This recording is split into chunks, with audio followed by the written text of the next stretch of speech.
Entonces, el día de hoy, nuestro conferencista es el doctor Adonis Ramírez Cuellar. El doctor Adonis es médico de la Universidad Surcolombiana, especialista en cirugía general de la misma universidad, fellow en cirugía oncológica de cabeza y cuello del Instituto Europeo de Oncología, especialista en cirugía de cabeza y cuello de la Universidad de Antioquia, fellow en cirugía reconstructiva y microcirugía de la Universidad Autónoma de Barcelona, magíster en epidemiología clínica de la Universidad de la Frontera de Chile y magíster en educación de la Universidad Surcolombiana.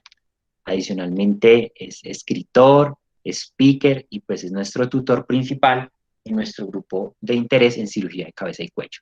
Doctor Adonis, lo dejo a cargo de este importante espacio y Bueno, bienvenido. Manu, muchísimas gracias. Saludar a todos. Realmente hoy estamos mucho más porque la charla estaba pues, programada inicialmente con solo el grupo de interés, pero por el inconveniente que tuvieron la semana pasada por la enfermedad del expositor, entonces nos pidieron el favor del capítulo Futuro Cirujanos de que pudiéramos adaptar esta charla también para estar. Inicialmente, habíamos pensado en la charla hacer un taller que aspiro con lo que repartió y espero con lo que repartió Manu a los integrantes del grupo que ya han hecho el ejercicio de hacer esa búsqueda sistemática y hacer la estrategia picot de la pregunta de investigación para poder hacer algo un poco más ameno, porque realmente pensar en una búsqueda sistemática es algo que tiene que ser mucho más ameno y entrar a la, pues al dispositivo principal que es el PubMed, que es donde realmente nosotros como estudiantes de medicina o médicos o estudiantes de especialización es nuestra base de datos principal para hacer las búsquedas. También hay bases latinoamericanas que también tenemos que aplicar y que también tenemos que usar para esto. Voy a mirar a ver si comparto pantalla. A ver dónde busco esta.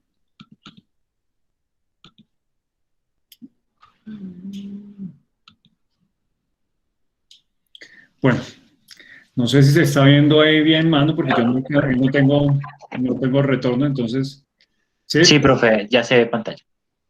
Perfecto. Bueno, gracias a todos los que están hoy participando. Si tienen alguna pregunta, así estemos en medio de la charla, por favor, me la hacen, no importa. Hablan, dicen que tengo una pregunta o tengo una observación, la podemos hacer. A mí siempre me ha gustado que si en medio de las charlas hay preguntas, se para y se hacen y hablamos. No es una, no, esto no es una información unidireccional, sino que es algo bidireccional que tenemos que trabajar. Entonces, cuando nosotros nos enfrentamos ante una pregunta o ante una duda en nuestra formación médica o profesional, e inclusive en nuestra diario vivir, lo que vamos es a tratar de buscar respuestas a esas preguntas o esas dudas que nos hacemos. ¿Qué es la capacidad de investigar? Realmente la capacidad de investigar es la capacidad de asombro que tengamos nosotros frente al diario vivir. A veces nos encontramos con cosas que nos pueden parecer tan simples o tan comunes, pero que pueden ser muy importantes para responder y llevar a cabo trabajos de investigación o desarrollos de propuestas de investigación. Esta es la tabla de contenido que vamos a desarrollar para la charla. Inicialmente vamos a hablar de generalidades de gestión bibliográfica de la información y vamos a ir haciendo estos 5 puntos y al final les voy a mostrar más o menos una búsqueda de lo que hacemos en PubMed y para que vean ustedes cómo se pueden usar y para hacerles unas preguntas referentes a eso, si ya tienen ustedes un usuario en PubMed para poder aprovechar esto. Entonces, el conocimiento nos acerca a comprender mejor todos los fenómenos, a analizar tantos problemas individuales y grupales y a hacer una respuesta de las preguntas de investigación. Básicamente, lo que siempre nos preguntamos es ¿por qué esto? ¿Para qué? Y a veces, pues, preguntas adicionales de cómo o cuándo. Realmente acercarnos a una verdad o contestar nuestras preguntas se pueden hacer desde muchos argumentos o de muchas visiones. Preguntar a la comunidad. Nosotros habitualmente en nuestra formación como médico, los estudios básicamente son cuantitativos.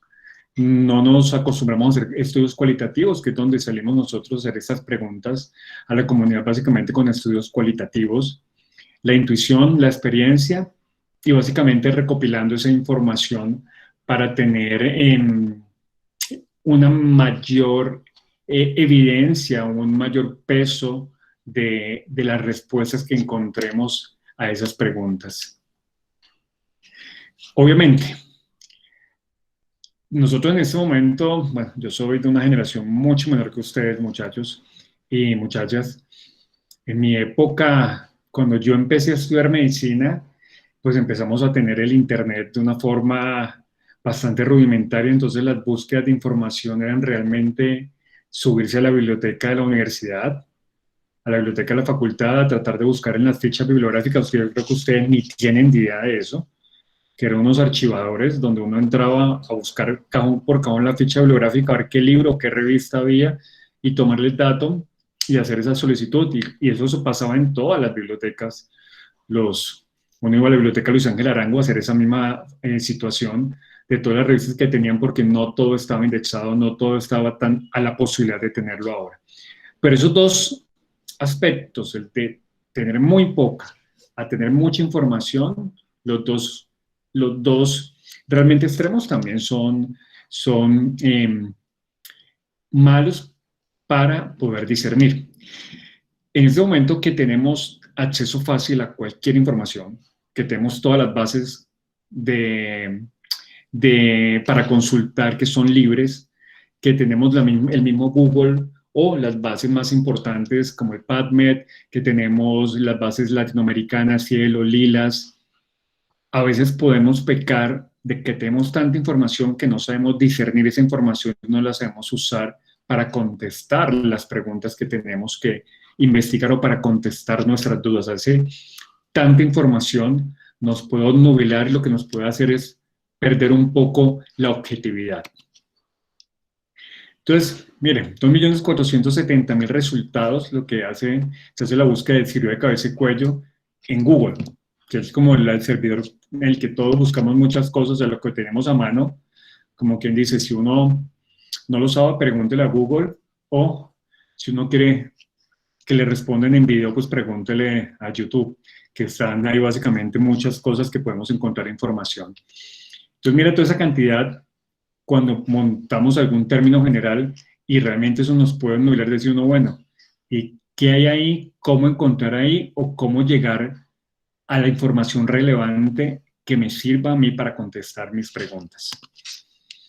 Entonces, para eso debemos definir la pregunta de investigación, que es lo primero. Si yo tengo un objetivo definido, sé a dónde voy a llegar. Eso es como cuando tenemos un mapa, o ustedes ya con las múltiples aplicaciones, cuando se tiene el Google Maps o el Waze, que ya sabemos, le ponemos la dirección a ese buscador.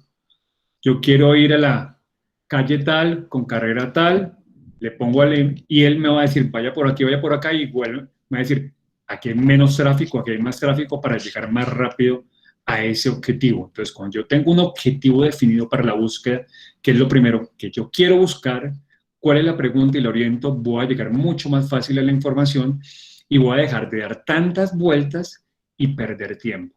Acuérdense que el tiempo es nuestro recurso más importante. La estrategia PICOT, entonces, básicamente es la pregunta, ¿cómo oriento yo la pregunta de investigación? Entonces, ¿cuál es la población? ¿Quiénes son los pacientes relevantes? ¿Cuál es la intervención? ¿Cuál es la comparación? ¿Cuál es el desenlace o resultado o consecuencias que quiero medir? Y si le puedo dar yo un tiempo, ¿en qué tiempo voy a hacer yo esa, o en qué tiempo debe transcurrir esa pregunta? Les puedo colocar una información. Bueno, resulta que yo estoy empezando a hacer los vaciamientos de cuello de tipo ambulatorio. Habitualmente son pacientes que pueden durar 2, 3 días hospitalizados porque uno los deja un drenaje. Entonces yo los quiero hacer ambulatorio, yo los quiero darle salida el mismo día. Entonces ahí yo me planteo la pregunta. Obviamente, ¿cuál es la población? Pues obviamente todos los pacientes sometidos a vaciamiento de cuello, habitualmente por cáncer de tiroides o por cualquier tipo de cáncer que tenga que ser sometido a un vaciamiento de cuello. La intervención de eso es cuáles pacientes yo voy a mandar ambulatorios, que es la intervención, el régimen ambulatorio, frente a los que están hospitalizados. Esa es la comparación. Y el desenlace es ver qué complicaciones tiene. Resulta que el paciente o hizo un sangrado, un hematoma, un edema de la vía aérea, una infección del sitio operatorio. Entonces, hacer ese comparativo. Y en el tiempo, yo voy a hacer esa investigación en 6 meses, 1 año, 2 años, dependiendo del volumen que yo tenga. Entonces, así yo mismo, al establecer la pregunta, que es mi objetivo, que es mi norte, voy a ir a hacer la búsqueda de información. Ya con esta pregunta, entonces yo tengo que ir a las bases de datos y comenzar a buscar qué hay en la literatura, si hay en otros sitios, se han hecho esta misma pregunta, cómo la han enfocado, qué resultados han obtenido, para yo poder también saber hacia dónde voy o si ya todo está contestado. Entonces, esta estrategia permite eso, generar esa pregunta que oriente el proceso de búsqueda. Dirigir de manera correcta la búsqueda sistemática de la información. Optimizar el proceso. Si yo optimizo el proceso, voy a ahorrar tiempo, que es lo más importante. Entonces, permite tener definiciones correctas, concretas, justas, enfoca el propósito de lo que yo quiero buscar y esas búsquedas innecesarias permiten no realizar, perdón, un error, esas búsquedas innecesarias que perder tiempo en buscar artículos, si yo doy un objetivo diferente, doy una pregunta diferente, resulta que me pueden salir 10.000, 15.000 artículos, entonces va a ser realmente un mar de información que lo que va a hacer es que realmente uno a veces deje todo tirado porque encuentra tanta cosa que no sabe para dónde guiar, que deje tirado pues esa pregunta o esa investigación que quiso realizar. ¿Cómo empezar la búsqueda de la información? Básicamente hay estos descriptores que son controladores o no controladores y básicamente, muy importante, este mesh, cuando es uno la búsqueda en PubMed, que son las formas de buscar las palabras. Hay un listado mesh que uno entra a PubMed o inclusive, ya ahora es mucho más fácil, la plataforma es mucho más amigable que uno empieza a dar la palabra y él se la va mostrando. Él se la va mostrando, entonces ya uno ya casi que la búsqueda es mesh, a veces ya no necesita hacerlas, pero es importante entrar a buscar, entrar al link que tiene el buscador mesh para buscar esas palabras y saber que las estamos usando de forma correcta. Y hay unos operadores que ellos llaman booleanos, que es cuando yo uno o dos palabras, entonces resulta que yo quiero buscar en el vaciamiento, entonces vaciamiento y ambulatorio. Entonces yo puedo utilizar AND, que se deben usar en mayúscula cuando yo los encuentro, pero igual cuando uno empieza a darle el manejo en la plataforma, él mismo se las va mostrando en mayúscula. Y esta recupera, entonces yo estoy buscando vaciamiento de cuello y ambulatorio, me coge todos los términos que tengan ambas, vaciamiento de cuello y ambulatorio. Cuando yo doy OR o, coge tanto las que tengan vaciamiento de cuello como las que tengan ambulatorio, o sea, los dos términos los coge. Y si le doy no, digo yo, vaciamiento de cuello, no ambulatorio, entonces solo me va a buscar las que tengan vaciamiento de cuello. Entonces son esos operadores que me permiten acercarme a hacer esa búsqueda igual. Cuando yo necesito buscar algo específico, si yo quiero decir vaciamiento de cuello, obviamente puedo colocar entre comillas este término para que me lo busque así, porque a veces yo le doy vaciamiento de cuello y me busca palabra por palabra en el operador, o sea, en la plataforma, y si yo le pongo en comillas la palabra, me busca es la que tenga la palabra completa. Entonces lo vamos a ver ahora. ¿Qué fuentes de información podemos tener? Realmente todos estos están desde las bases de datos, que están ESCO, PubMed, la base, que es la base de la Librería Nacional de Medicina. Se me olvida la otra base de datos. Tenemos las bases de datos latinoamericanas, Lilas, Cielo, base de datos, me olvidé ahora. los directorios de las revistas, que yo puedo entrar revista por revista o inclusive a editoriales, hacer las búsquedas directamente por los grupos editoriales, o lo que nosotros llamamos literatura gris, que son los que hay repositorios en las universidades. Esa literatura gris es lo que no se ha publicado, pero resulta que todas esas tesis que se hacen, que no son publicadas, o algunas pueden ser publicadas, quedan almacenadas dentro de los repositorios de cada universidad. Yo puedo ir a hacer la búsqueda de esa literatura gris para encontrar también qué se ha dicho. Esa literatura gris a veces puede ser muy importante y puede uno encontrar material que realmente nunca se publicó, no se publicó, y que nos puede contestar esas preguntas y nos puede ayudar para el trabajo. Entonces es muy importante hacer esa búsqueda de literatura gris. La revista que yo voy a buscar, pues una debe ser una revista que cumpla con un contenido científico relevante en las revistas que yo voy a entrar, que haya una evaluación por pares, que tenga un consejo editorial idóneo y que tenga una periodicidad en la publicación. Eso es lo más importante de las revistas. Las revistas tienen una medida que se llama el factor de impacto o el impact factor, el IF. Como ustedes ven, cualquier revista dice IF tanto, dice 1.2, 5. Ese IF es la cantidad de veces que alguien entra a investigar en esa revista y la cantidad de veces que yo bajo esos artículos y los cito en la literatura. O sea, mientras una revista tenga un factor de impacto mayor, es porque son los artículos más citados y porque las investigaciones son mucho más serias y es mucho más difícil publicar ahí.